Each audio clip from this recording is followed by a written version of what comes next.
Well, you may think that's the face of Lex Luthor, a member of the Bonnie and Clyde gang. Well, it's Gene Hackman, and I mentioned those particular roles because they are the rough and ready, somewhat edge-like characters, including Popeye Doyle, that we've come to associate with Gene Hackman. But Gene, in Misunderstood from MGM-UA, you portray a family man who the tumult is all underneath now. It's not like Popeye Doyle blasting his way into a bar or something. Everything's going on inside, and you're putting up with the death in your family that is very, very traumatic for you. Interesting kind of role. Yeah, it is, and it's kind of a tough role for me. I see myself as more of a physical actor, but it's always interesting for me when I go back to doing something like this, because my work in New York early years were more coupled with this kind of work. So it's something that I know how to do, and I enjoy doing also. It's a kind of a particular bias of mine, actors who excel at giving us that edge of intensity. James Woods is another young actor now coming up who can do that well. But especially as Popeye Doyle, you were almost terrifying in that kind of barely controlled fury. Where does that come from? Are you ever like that in personal life? I suppose, no, I don't have that kind of anger. I suppose there is some anger in me that I'm able to touch on that gives us maybe a sense of danger or something at times. But I'm not a tough guy, certainly. It's a way of working that I have. There are moments in Misunderstood when you are unable to reach out to your young son, played by Henry Thomas. You almost become, forgive the word, a bit of a villain here, because the audience, as I think we should, are rooting for you to reach out to this child. Where emotionally do you stand about an issue, about a topic like this in the film? Do you think there's too much miscommunication going on between fathers and sons generally? Well, I think so, and I think that the place where I came up with this was in my dealings with my own children, which would be the obvious place. That I think all of us have times in our lives when we are blind to the other person's needs, that we are being selfish or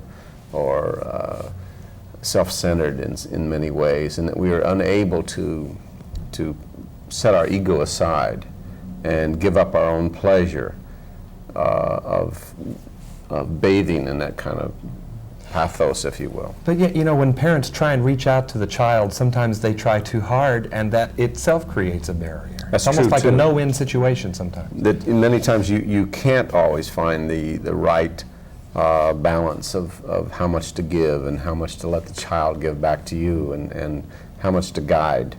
And I think it's probably the mark of good parents when the children turn out okay, that you've come through that process. I'd like to pursue the personal angle of this for a moment, if I might. With your children, what have you found to be the common bonds that can bring you together at moments of stress? Well, it's always the love, that I know that my children love me, and that my children know that I love them. And regardless of how different our opinions are, that we always manage to come back to that we are trying on both sides to do the best we can.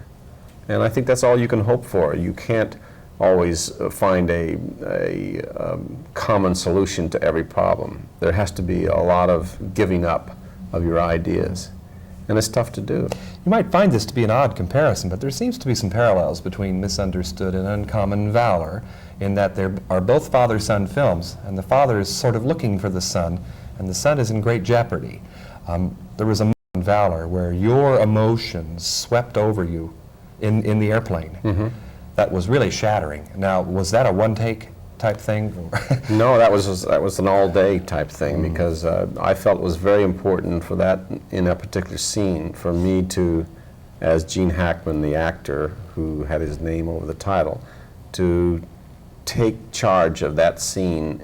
There were, I think, 7 other guys in that helicopter, and to establish for myself and the other actors a mood that was going to permeate the whole day. It was very tough to do, because I not only tried to emote when the camera was on me, but tried to establish for the other actors, a sense of control in that scene where they would be able to, everybody was able to do, when it came time for the camera to be on them, was able to do it exactly the way we had earlier in the morning. And it's the one thing we're left with, and it's truly memorable. yeah, I hope that kind of thing worked. But now we're talking about seriousness, but as we know from your films, in your characterization of Lex Luthor, All Night Long, moments in Misunderstood, of course, you have a flair for comedy. Where does that come from? Have you always enjoyed comedy? Well, strangely enough, my background in New York was all comedy. All comedy. I started kind of professionally off Broadway in a play with Rip Torn, Chaparral, which had comic moments but was basically a drama. But then I went into improvisational theater off Broadway, the premise. And from there went to Broadway, where I did, I think, 7 Broadway plays or 6 that were all comedies, very light comedies, almost like your situation comedies you see on television now. So that was my background, and I think most actors can do comedy if they have a good sense of timing and are intelligent. Let's switch topics for a moment. In working with directors, what directors have you found over the years that have tried the hardest to put their own stamp upon you, Gene Hackman, but you've gone ahead and let them do it? Oh, I think Francis Coppola would have to be the top of the list in terms of putting a stamp on what you then finally saw as the finished product. In Conversation, that really was his performance as opposed to mine. Now, did you resist that at all, or were you willing to place yourself in his Well, I didn't resist it because I thought that Godfather was such a great film, and I was just coming off French Connection, but I thought that Godfather was such a great film that I knew I had to leave my destiny in this man's hands, and it was, I think, well-founded too, because he's certainly a very fine director. A lot of directors don't insist on a stamp, their stamp on you. They allow maybe more a sense of your own creativity. But in that case, I didn't mind. There's a consistency among your roles, even when you are what we might call a secondary character. That is to say, you're not above the title, you're not a major character as in the Superman films. There still is that Gene Hackman persona emerging. Do you sometimes prefer the walk-on featured roles? You can go on and do a small role in an important film and I'll come off in it in some good way. It also harkens back to the old days in the early days of my career, when small roles were very important to me because they were the lifeblood. The